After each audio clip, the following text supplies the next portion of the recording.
Hi guys, how are you all? I hope आप सब अच्छे होंगे। सो सीए इंटरमीडिएट सितंबर 25 अटेम्प्ट, और डेफिनेटली अब आप चाह रहे होंगे कि सर पढ़ाई बहुत अच्छे से करनी है ताकि रैंक लाएं, और ये वीडियो इसीलिए हम बना रहे हैं ताकि रैंक आपकी आए, और उस रैंक के लिए आपको क्या क्या चीजें ध्यान में रखनी चाहिए वो आपको हम बताने आए हैं। और मेरे साथ मैंने स्पेशली रैंकर को ही यहां पर इन्वाइट किया है, और रवि सर को इसीलिए बोला कि भाई उनकी रैंक भी आ चुकी है, प्लस ग्रुप 2 के बारे में क्या क्या चीजों का ध्यान होना चाहिए, ग्रुप 1 के बारे में क्या क्या चीजों का ध्यान रखना चाहिए, वो सारी बातें हम आपको इस वीडियो में बताएंगे। बट उससे पहले रवि सर, सितंबर 25 एग्जाम्स में बचे हैं 3 महीने।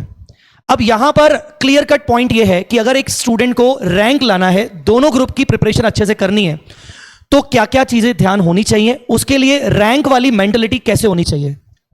दोस्तों, सर ने बोला कि मैं रैंक होल्ड हूं, लेकिन इट्स प्रिविलेज और एक बहुत खुशी की बात है कि हम लोग हर अटेम्प्ट में रैंक होल्डर हमारे स्टूडेंट्स होते हैं। हर अटेम्प्ट में हम लोग बहुत सारे रैंक होल्डर से हम लोग बातचीत करते हैं कि उन्होंने कैसे तैयारी की थी, उनका शेड्यूल कैसा था, उनके नोट्स कैसे थे। तो दोस्तों, ये जो इतना एक्यूमुलेटेड नॉलेज है, एक्यूमुलेटेड अंडरस्टैंडिंग है, हमने कोशिश की है कि वो सभी इंपॉर्टेंट चीजें हम लोग एक जगह पर लेकर आए, और बिल्कुल बनता है, जी जान लगाना बनता है। लाइफ टाइम ये अचीवमेंट आपके साथ में रहेगा, और ये मौका है आपको शाइन करने का दोस्तों। इसीलिए हम लोगों ने डिटेल में 5-6 सबसे इंपॉर्टेंट पॉइंट्स लेकर आए कि ये अगर आप फॉलो करेंगे तो आपकी प्रोबेबिलिटी ऑफ रैंक बहुत ज्यादा इंप्रूव हो जाएगी। तो दोस्तों, हम हमारी तरफ से सब कुछ देने को तैयार है, पूरा गाइड करने के तैयार है। आपको बताना है कि क्या आप खुद को झोंकने के लिए तैयार है, क्या आप इस अग्नि परीक्षा में चलने के लिए तैयार है, क्या आप आपका 200% देने के लिए तैयार है। अगर है रेडी तो कमेंट भी करिए और जोश भी बताइए। तो जय सर, ये पॉइंट्स हम लोग शुरू कर रहे थे, तो हमने दोस्तों पहला पॉइंट जो सबसे इंपॉर्टेंट है कि हमारी क्लासेस कब तक कंप्लीट होनी चाहिए। जय सर, आप बताइए इसमें क्या थॉट प्रोसेस हमने लिया, कैसे हम लोगों ने डिसाइड किया उसके बारे में। देखो बच्चों, अभी तुम्हारी क्लासेस अभी चल रही होंगी, या तो तुम ग्रुप 2 की क्लासेस कर रहे होगे रिकॉर्डेड वगैरह या लाइव वगैरह, या तो तुम्हारी ग्रुप 1 की क्लासेस चल रही होंगी और तुमने ग्रुप 2 पहले कर लिया होगा, ठीक है। अब किसी भी तरीके से तुम्हें बस ये टारगेट रखना है कि तुम्हारी क्लासेस 15 जून से 30 जून के अंदर अंदर खत्म हो जाए। हो सकता है शायद तुम्हारे क्लासेस मई में भी खत्म हो चुके होंगे, बट हम ये वर्स्ट सिचुएशन में प्लान कर रहे हैं कि अगर 15 से 30 जून के अंदर भी क्लासेस अगर तुम्हारी खत्म हो जाती हैं तो ये बहुत अच्छी अपॉर्चुनिटी है आगे के 70 दिनों को प्लान करने के लिए। तो रवि सर, अगर 30 जून तक खत्म हो गया तो बच्चे को फिर आगे कैसे बढ़ना चाहिए? बिल्कुल दोस्तों, एक बात बता दें, हर बच्चा यूनिक है, सबकी थॉट प्रोसेस अलग है, पढ़ने की ताकत अलग है, स्पीड अलग है।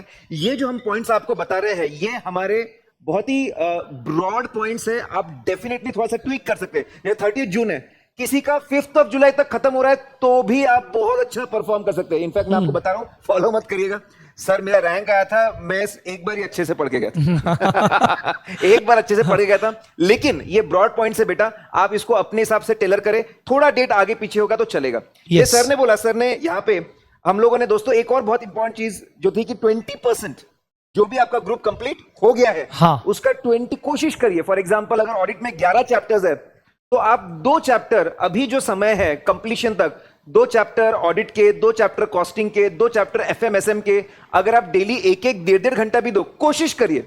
वापस सबकी सिचुएशन अलग है, लेकिन अगर हम रैंक के बारे में सोच रहे हैं तो हमको बेस्ट ऑफ द बेस्ट निकाल के लाना पड़ेगा। 20% तो आप करने का जरूर सोचिए। मतलब सर, ऐसा हुआ कि अगर मान लो कोई स्टूडेंट ग्रुप 1 की पढ़ाई कर रहा है, क्लासेस कर रहा है, तो सर का कहने का मतलब यही है कि ग्रुप 1 के साथ साथ अगर हो सके कोशिश करके, तो जो ग्रुप 2 आप कर चुके हो पहले, तो उसमें 20% सिलेबस को 30 जून तक कवर अप करने की कोशिश करो, जिससे 70 दिन में आपका थोड़ा सा प्रेशर कम हो जाए, राइट? बिल्कुल। जैसे अगर मैं बोलूं कि आगे अगर जून में अगर 30 दिन है, हाँ, तो 1-1 घंटा पढ़ रहा है, हाँ, 1.5 घंटा पढ़ रहा है, तो 30 से 45 घंटे मिलेंगे।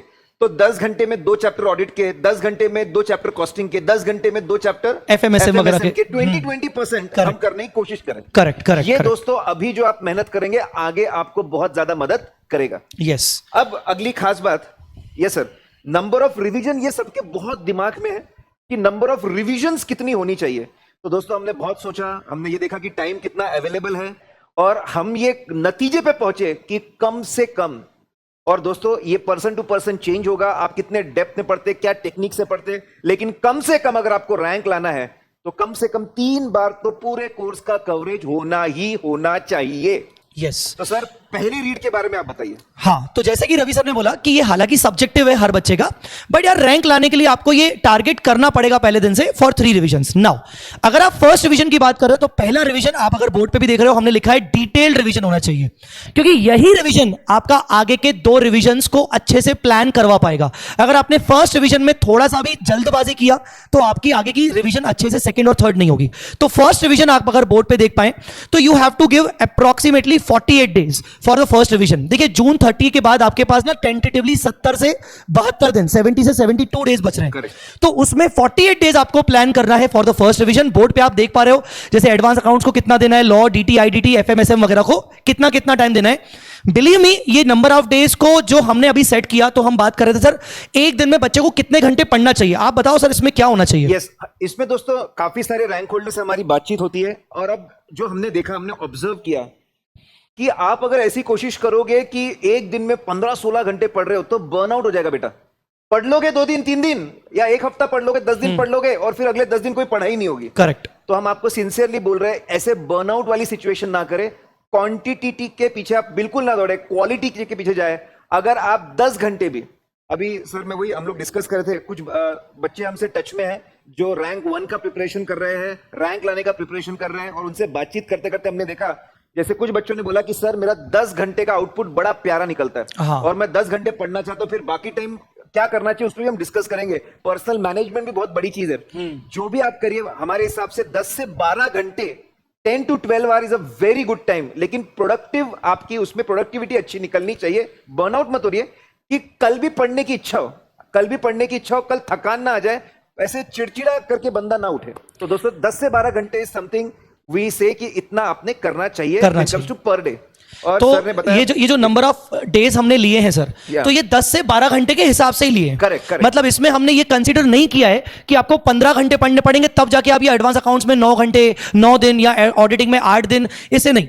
आपको इफेक्टिव 10 से 12, कभी 10 भी हो सकता है तो कभी 12 भी हो सकता है, बट मेक श्योर कि 48 डेज के हिसाब से आपका फर्स्ट रिवीजन हो जाना चाहिए। नाउ सर मेरा सवाल आपसे है कि सर फर्स्ट रिवीजन में how student should take the approach, मतलब राइटिंग प्रैक्टिस की बात करें अगर तो कितना राइटिंग उसको करना चाहिए, क्या समरी बनाना चाहिए वगैरह, उस पे क्या उसको थोड़ा बताओ। दोस्तों माइंडसेट के बारे में अगर बोलूं तो आप ऐसा लेकर नहीं बैठ सकते क्यों आया ये सब्जेक्ट, हाँ क्यों आया है सब्जेक्ट, ये अभी टाइम नहीं है। एक बहुत शॉर्ट में क्यों है ये कॉन्सेप्ट, क्या है ये कॉन्सेप्ट, कहां लगेगा ये कॉन्सेप्ट, लेकिन ये 3 चीजें शॉर्ट में तो होनी चाहिए। क्यों है कॉन्सेप्ट, क्या है कॉन्सेप्ट, कहां लगेगा कॉन्सेप्ट, इतना होना चाहिए। जो आपने पढ़ा है, आपने आपके लेक्चर्स में जिस सीक्वेंस में पढ़ा है, जिस किताब से पढ़ा है, उसको आप पकड़िए और उसको बाइबल मान के, भगवान मान के उसको आप फॉलो करिए। डेफिनेटली कोई और मटेरियल आपको अच्छा लगे तो उसको आप जोड़ सकते हो, ठीक है। दोस्तों यहां पे हमने नंबर ऑफ डेज भी दिए, बहुत सोच समझ के। अकाउंट्स बहुत बड़ा है, 9 दिन दिए, लॉ में 6 दिन दिए, डीटी में 5, आईडीटी में 4, कॉस्टिंग में 8, ऑडिट में 8, एफएमएसएम में 8। दोस्तों इसमें खास बात, अगर आप चाहो तो ये एक दिन में एक सब्जेक्ट पढ़ो, लेकिन अगर आपको ऐसा लगता है कि नहीं यार मुझे तो 2 सब्जेक्ट पढ़ने हैं तो ठीक है ना, ऑडिट एफएमएसएम मिलाकर 16 दिन हो जाएंगे। ये तो कॉस्टिंग में आप पढ़ते हो 8 full days is equal to 16 half days. तो आप इतना मैनेज करना पड़ेगा दोस्तों, आपको अवेयर रहना पड़ेगा खुद को लेकर कि खुद को क्या सूट हो रहा है, थोड़ा बहुत प्लान को एडिट करना पड़ेगा, अपडेट करना पड़ेगा। इसके बाद में सेकेंड रिवीजन दोस्तों आपका होना चाहिए 6 सब्जेक्ट में आपको 2 दिन के अंदर, मतलब 12 दिन के अंदर पूरा कोर्स आपको रिवाइज करना है। इस लेवल पे आपको कोर्स को ले जाना पड़ेगा। और जब ये 2 दिन में जब ये दिन खत्म हो रहा है आपका, ठीक है, इवनिंग में be around 2 o'clock, afternoon, late afternoon 2 o'clock 4 o'clock, आपको बेटा आपका मॉक पेपर लिखना है। मॉक पेपर जानबूझ के हमने पहले नहीं दिया, क्योंकि जब तक आपका पूरा रिवीजन नहीं हो जाता तो मॉक कैसे दोगे आप। जब आपने 1.5-2 दिन पहले रिवाइज किया तभी मॉक दे सकते हो। और इसमें एक दोस्तों एक बहुत प्यारी चीज हमने बताई है, एक मॉक आपको लिखना है राइटिंग, और एक मॉक आपको माइंड सॉल्विंग करनी है। दोस्तों इसमें क्या डबल मजा है कि आपने राइटिंग में 3 घंटे दे दिए और फिर आपने एक ब्रेक लेके 1 घंटे में माइंड सॉल्विंग भी कर लिया।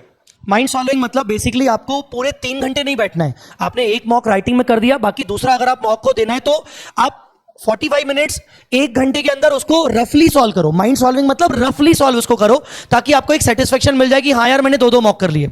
Exactly yes. नाउ इसमें आपको थोड़ा सा it may seems impractical for you कि अरे सर 12 दिन में 6 सब्जेक्ट 2-2 दिन, this is required guys. Why मैं बोल रहा हूं 48 डेज आपकी जो फर्स्ट रिवीजन थी वो ही आपकी तय करेगी कि 12 दिन में आप कर सकते हो कि नहीं। अगर आपने 48 डेज में ढंग से रिवीजन किया है तो क्या होगा, इन 12 दिनों में कहीं ना कहीं आप उन 1.5 डेज के हिसाब से रिवीजन प्लान करोगे जो आपको लास्ट में करना ही पड़ता है।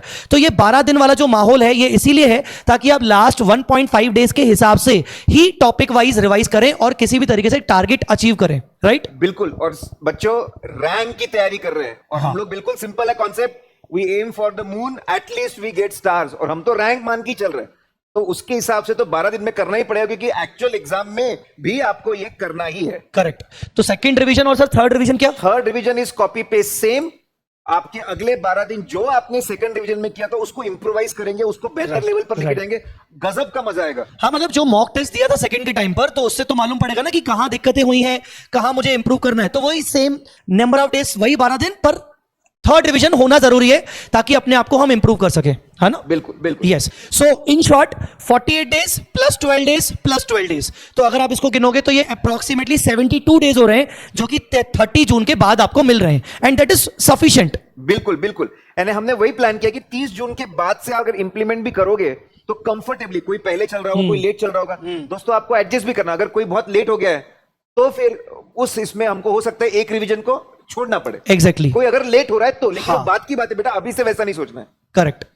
अब दोस्तों नेक्स्ट बहुत इंपॉर्टेंट है आपका जो मटेरियल है। हम लोग बहुत ही ज्यादा स्ट्रांगली रेकमेंड करेंगे, एक मटेरियल पे टिकिए, वहां पे नजर बिठाइए, उसी को बार बार बार बार बार बार बार बार बार बार आप जब करते हैं तो तब गजब का कॉन्फिडेंस आता है। ऐसे हर 15 दिन में नोट्स बदल दिए, ठीक है, तो प्लीज ऐसा नहीं करिए, डोंट डू दिस थिंग।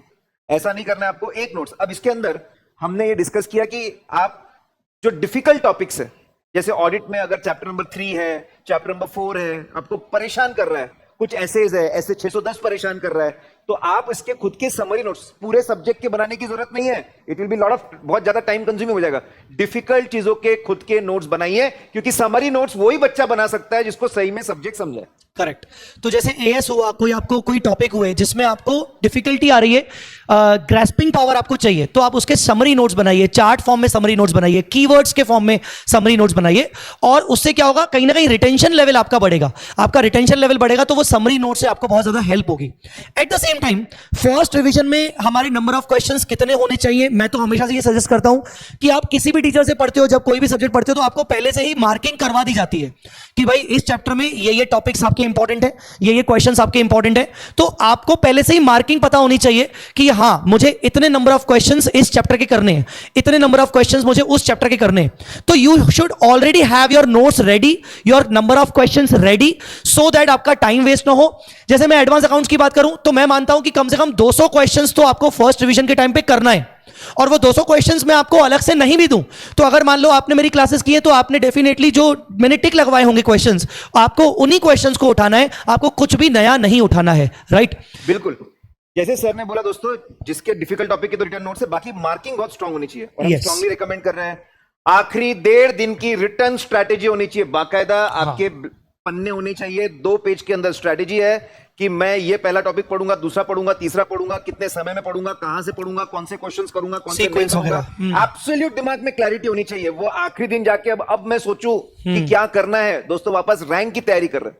और हम लोग यहाँ पे एक और चीज हमने डिस्कस की थी, एक आंसर थ्योरी में, एएस की भी कभी कभी थ्योरी आती है, ऑडिट की आती है थ्योरी, लॉ की आती है, डीटी आईडीटी की आती है, कॉस्टिंग सब जगह आती है। एक आंसर रोज लिखना ही लिखना है। ये जब भी आपको 15 मिनट निकले, एक आंसर रोज लिखिए, ये स्ट्रांगली रेकमेंड कर रहे बेटा। करेक्ट। अब yes. अच्छा, इसमें मैं साथ में आपको ये भी बताना चाहूंगा, हो सकता है अगर आपको मान लो प्लानर की जरूरत हो, तो मैंने स्पेशली अपना एडवांस अकाउंट्स का प्लानर बनाया है, मैं अभी आपको दिखा देता हूं। इवन रवि सर ने भी शायद अपना ऑडिट का प्लानर बनाया है। So let us show you the planner. आपको ये प्लानर इस वीडियो के डिस्क्रिप्शन में मिल जाएगा। ये प्लानर मैं अभी आपके साथ डिस्कस नहीं करूंगा, इसका एक सेपरेट वीडियो मेरा आ जाएगा, रवि सर का सेपरेट वीडियो आ जाएगा। पर कुछ इस तरीके से प्लानर अगर आपको चाहिए कि सर मैं डे 1 पे कौन कौन से सब्जेक्ट करूं, मुझे कितने नंबर ऑफ आवर्स लगने चाहिए, कितने एक्चुअली में लग रहे हैं, तो इस तरीके से मैंने ये पूरा प्लानर आपको बना के दिया है। डिस्क्रिप्शन में जाके आप देख लेना। सर अभी सर आप अपना एक बार प्लानर दिखा दो। दोस्तों वैसे ही मैंने भी प्लानर बनाया कि अगर बच्चा 25 घंटे में ऑडिट कवर करना चाहता है, 50 में करना चाहता है, 75 में 100, तो हर एक तो क्या सीक्वेंस में चैप्टर कवर करने चाहिए वो दिया हुआ है, हर चैप्टर में कितना टाइम है वो दिया हुआ है, फिर उसमें बाजू में लिंक्स दी हुई है बेटा। हमारे रिवीजन वीडियोस और इंपॉर्टेंट क्वेश्चन की वीडियोस की लिंक दी है। इसका डिटेल वीडियो हमारा आएगा, लेकिन डिस्क्रिप्शन में हमने Yes. दोनों की लिंक दी हुई है। करेक्ट। तो ये जो बातें आपको बताई जा रही हैं अकॉर्डिंग टू प्लानर और आपके नोट्स, कहने का मतलब ये है कि पहले दिन से ही आपके सारे नोट्स रेडी होने चाहिए और लास्ट 1.5 डेज की रिटर्न स्ट्रेटेजी अपने पास पहले से ही रखना। अब बात आती है कि ये तो हो गई आपकी पढ़ाई, आपने दिन भर के 10-12 घंटे निकाल लिए, आप पढ़ रहे हो, बट आपको नहीं लगता कि सिर्फ पढ़ाई से कुछ नहीं होगा, आपका माइंड फ्रेश होना चाहिए। आप किस तरीके से रिएक्ट कर रहे हो, अपने आप से रिएक्ट कर रहे हो, आप अपने आपकी बॉडी आपको आगे आने वाले दिनों में कैसे आपको साथ देगी, उसके लिए जरूरी है पर्सनल मैनेजमेंट पे भी थोड़ी सी बात करना। Ravi sir, Yes. क्या होना चाहिए? दोस्तों, बड़े से बड़े अचीवर को देख लो, विराट को देख लो, रोनाल्डो को देख लो, सबने अपने ब्रेन और बॉडी का बहुत बहुत बहुत ज्यादा ख्याल रखा है। आपको ऐसा लग रहा है कि अगर आप ये जंग जीत जाओगे without taking care of yourself, तो ऐसा होने वाला नहीं है। आपकी प्रोडक्टिविटी लिटरली स्पीकिंग डबल हो सकती है अगर आपका पर्सनल मैनेजमेंट स्ट्रांग है। दोस्तों, 6 से 7 घंटे सोना ही पड़ेगा और रात को सोना पड़ेगा। रात को सोना पड़ेगा। हाँ। हम लोग कॉकरोच नहीं हैं, ठीक है? दोस्तों, मजाक कर रहा हूं, लेकिन हमारी स्लीपिंग साइकिल होती है, हमारा रिदम होता है, रात को 6-7 घंटे मस्ट है। Correct. और अगर आप सही में अगर कुछ पाना है तो कुछ सैक्रिफाइस करना जरूरी है। स्ट्रांगली बोल रहे हैं वापस, अगर आप कुछ पाना चाहते हैं तो अपना स्मार्टफोन त्याग दीजिए और कीपैड फोन पे शिफ्ट हो जाइए। ये बात आपको बहुत इम्प्रैक्टिकल लग रही होगी कि सर स्मार्टफोन त्याग दें, इस पे शिफ्ट हो जाएं। ये बहुत ज्यादा प्रैक्टिकल है। जैसा कि हमने आपको बताया कि हमारा हर रिजल्ट के टाइम पे रैंकर से जब डिस्कशन चलता है तो कई सारे रैंकर्स ये बात को एक्सेप्ट करते हैं कि सर लास्ट के 2 महीनों में हमने फोन को हाथ लगाना छोड़ दिया था, घर वालों को कह दिया था कि बस इस टाइम मुझे फोन चाहिए रहेगा, मुझे दे देना, मुझे इंपॉर्टेंट कुछ वीडियो देखना पड़ेगा। एट द सेम टाइम जो 6-7 घंटे का जो आपका साइकिल है, स्लीपिंग साइकिल है, आप ये भी कर सकते हो डेफिनेटली कि कम से कम 6 घंटे का साइकिल आपका नाइट में हो और दिन में आपका आधे पौन घंटे का नैप हो जाए। बट मेक श्योर 2 से 5 का जो आपका टाइम हो, जो पेपर वाला टाइम होता है, उसमें तो कुछ भी तरीके से आपको सोना नहीं है, आपको एक्टिव रहना है। बिकॉज वो टाइम अगर आपने लास्ट 2 महीनों में एक्टिवली 2 से 5 के टाइम में आपने पढ़ाई की, आपने अपनी पढ़ाई पर ध्यान दिया, तो क्या एग्जाम टाइम में आपको वो बहुत काम आएगा। राइट? 100%। बेटा, जय सर बोल रहे थे, आप सर अभी उससे बच्चे बोलते सर हम तो लेक्चर मोबाइल पे देखते हैं। देखो ना, लेक्चर के टाइम ही वो स्मार्टफोन हाँ। शुरू करो, बाकी टाइम आपका कीपैड वाला फोन ही होना चाहिए। स्ट्रांगली रिकमेंड कर रहे बेटा, 30 मिनट योगा, प्राणायाम, वॉकिंग इसके लिए दो। इससे जो आपकी प्रोडक्टिविटी बढ़ेगी, बहुत ज्यादा बढ़ेगी। टाइम पे खाइए और जो न्यूट्रिशियस चीज है सबका इंपैक्ट होता है, ठीक है? तो ये पर्सनल हाँ। मैनेजमेंट में इंपॉर्टेंट बात है। Yes sir. जैसे अभी सर ने बोला कि 30 मिनट्स आपका कोई भी एक्टिविटी कर लो। भाई जैसे मेरा क्या है, मैं जब स्टूडेंट था मेरे बस की नहीं थी कि कोई मैं एक्सरसाइज करूं या फिर मैं कोई योगा वगैरह करूं। तो ठीक है, जो चीज मुझे अच्छी लग रही है, जो चीज मुझे पढ़ाई के अलावा मेरी जो भी हॉबी है, मेरी हॉबी अगर म्यूजिक सुनना है तो मैं म्यूजिक सुन सकता हूं। मेरी हॉबी अगर कुछ पर्टिकुलर मान लो मुझे कुछ अच्छा कुछ वीडियो देखना है, कोई मूवी देखना है, तो मैं वो भी देख सकता हूं। बट पॉइंट ये है, अपने दिमाग को रिफ्रेश अगर करके रखोगे तो अगले 2 महीने हर बार आप 10 से 12 घंटे का प्लान कर पाओगे। Eight the same time make a group of positive people. क्या होता है कि अगर मान लीजिए मैं पढ़ाई कर रहा हूं और मेरे इर्द गिर्द कुछ ऐसे लोग हैं जो रैंक टारगेट नहीं कर रहे हैं, तो डेफिनेटली यहां पर बोलना पड़ेगा कि वो आपकी रैंक को अफेक्ट कर रहे हैं। अगर वो लोग रैंक टारगेट नहीं कर रहे हैं, आपका पॉजिटिव सर्किल नहीं है, तो डेफिनेटली इससे आपकी रैंक अफेक्ट होगी। तो यहां पर आप ये मेक श्योर करिए कि आपका जो सर्किल है, अगर आप मान लीजिए कुछ ग्रुप स्टडी कर रहे हो, तो आपका कोई ऐसा जो पार्टनर हो वो खुद भी रैंक एम कर रहा हो, उसका भी टारगेट वैसा हो। आपके आसपास के जो पॉजिटिव एनवायरनमेंट होगा वो आपकी रैंक को अफेक्ट करेगा। बिल्कुल, बहुत जरूरी है दोस्तों। ये हम जितने लोगों से बात करते हैं सबका ग्रुप था और बहुत पॉजिटिव ग्रुप था। Yes. एक में को सपोर्ट करना, कनेक्टेड रहना। तेरा मन नहीं हो रहा है क्या, चल बेटा मेरे साथ में इतना पढ़ ले। मैं क्विकली बताऊंगा सर कि मेरा दोस्त था, 1 महीने पहले घर पे शिफ्ट हुआ था हॉस्टल से। मैं अर्ली राइजर था, मुझे सुबह पढ़ने की आदत थी, उसको शाम को पढ़ने की आदत थी। कोई डिस्कशन होता नहीं था, बस उसके आने से दोनों के हमारे दिन में 3-3, 4-4 घंटे प्रोडक्टिविटी बढ़ गई। करेक्ट। तो दोस्तों, अच्छे लोगों के साथ में कनेक्टेड रहिए और माइंडसेट एक बहुत ही ज्यादा विश्वास होना चाहिए कि आप ये कर सकते हो। It is very much doable. आपके पॉजिटिव सेट ऑफ अफर्मेशन रखिए और रात को जब सोने जाओ तो ये फील होना चाहिए कि मैंने मेरी जी जान लगा दी, मैंने 200% लगा दिया। ये अंदर से आवाज निकलनी चाहिए। नहीं निकल रही है तो हमको बदलाव करने पड़ेंगे। सर आपने पॉजिटिव माइंडसेट पर बात की, मुझे एक चीज अभी जस्ट याद आई। सीए फाइनल के टाइम पर मैं ऐसे ही बस ऐसा एक माइंडसेट हो गया था, क्योंकि जब सीए फाइनल का मेरा सेकंड अटेम्प्ट था, फर्स्ट अटेम्प्ट में मेरा एक ग्रुप निकला था, एक ग्रुप नहीं निकला था, तो सेकंड ग्रुप के लिए मैंने अपने माइंडसेट में क्या हो गया था कि मैं जब भी नहाने के बाद मंदिर में, मेरी आदत थी उस टाइम पे, मैं मंदिर में अगरबत्ती लगाता था और मैं भगवान से बात करता था कि भगवान जी मेरे को इतने मार्क्स आ रहे हैं, मेरी इतनी पढ़ाई हो गई है, मेरे 5 मार्क्स इसमें तय हो गए, अब मेरा अगला ये है।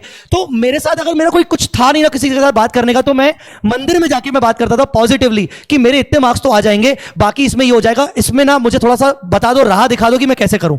The point I want to say कि किसी तरीके से आपकी पॉजिटिव एनर्जी अगर आपकी दिखती है, आपका पॉजिटिव माइंडसेट दिखता है, तो डेफिनेटली वो चीज, वो अफर्मेशन से आपका काम करने का एक्टिविटी, आपका पढ़ने का एक्टिविटी और बढ़ेगा और डेफिनेटली रैंक अचीव होने में आपको बहुत हेल्प होगी। बिल्कुल दोस्तों, और इसी के लिए अगला बहुत इंपॉर्टेंट है, प्रोफेसर कनेक्ट। यस, हम लोग आपके लिए कंटिन्यूअसली अवेलेबल है, बिल्कुल हिचकिचाइए मत। हाँ, डेफिनेटली फोन पे बात करना नहीं हो पाता है, लेकिन हमारे व्हाट्सएप नंबर आप लोगों के पास है, प्लीज हमको व्हाट्सएप करिए। और बहुत बार क्या होता है कि मैसेज नीचे ले जाते हैं, तो पोलाइटली सर वो रिमाइंडर नंबर 1, तो जैसे ही आपका मैसेज ऊपर आता है तो हमको समझ में आता है, हम डेफिनेटली आपको रिप्लाई करेंगे। हमसे कनेक्टेड रहिए। चैलेंज सर ये टॉपिक नहीं जम रहा, वो टॉपिक नहीं हो रहा, ऐसा नहीं हो रहा। हम इतने साल से पढ़ा रहे, इतने हजारों बच्चों से हमने बात की हुई है, हमको पता है एक सेंटेंस हम बोलेंगे और हो सकता है कि आपका प्रॉब्लम सॉल्व हो जाए। तो प्लीज हमसे जुड़े रहिए। We are library, we are encyclopedia of problems which you may face. Correct. So बच्चों, आई होप आपको ये सारी चीजें समझ में आई होंगी। अगर यहां तक आ चुके होंगे तो डेफिनेटली आपने पूरा वीडियो देख लिया होगा, आपको कुछ बातें समझ में आ गई होंगी कि अभी तक आप अप्लाई नहीं कर रहे हो तो आपको ये करनी पड़ेंगी to get the rank. Video पसंद आया तो लाइक करना, but at the same time positively comment में आके ये जरूर बताना कि this time I am going to get the rank anyway in top 10। तो आपकी रैंक आएगी, ये हमें भरोसा है, बट अगर आप ये सारी चीजें करेंगे तो आपको भी भरोसा होने लगेगा कि आपकी रैंक आने वाली है। Yes sir. बिल्कुल दोस्तों, और मैं एक बात बोलूंगा, डिस्क्रिप्शन में जाके एक स्पेशल चैनल है गाइडेंस के लिए, हम रेगुलरली आते रहेंगे, उसमें इंफॉर्मेशन डालते रहेंगे, तो वो भी जरूर आप ज्वाइन करना। और दोस्तों, ऐसे ही हम कनेक्टेड रहेंगे और हम पूरी कोशिश करेंगे कि आपके अंदर का बेस्ट से बेस्ट हम निकाल कर लाए। यस, तो अच्छा एक चीज और, अगर आपको कुछ ऐसा कोई स्पेसिफिक सवाल है, स्पेसिफिक कोई क्वेरी है आपको audit related, advance accounts related या ओवरऑल जनरल रिलेटेड, तो आप अपना कमेंट सेक्शन में जरूर बताइएगा, सो दैट हम वापस आके आपके लिए उस पर्टिकुलर चीज पर वीडियो बना सके। ठीक है, so all the very best from our We Smart Academy team, और आई होप आपको ये वीडियो अच्छा लगा होगा। लाइक जरूर करिएगा। Best of luck. Best of luck.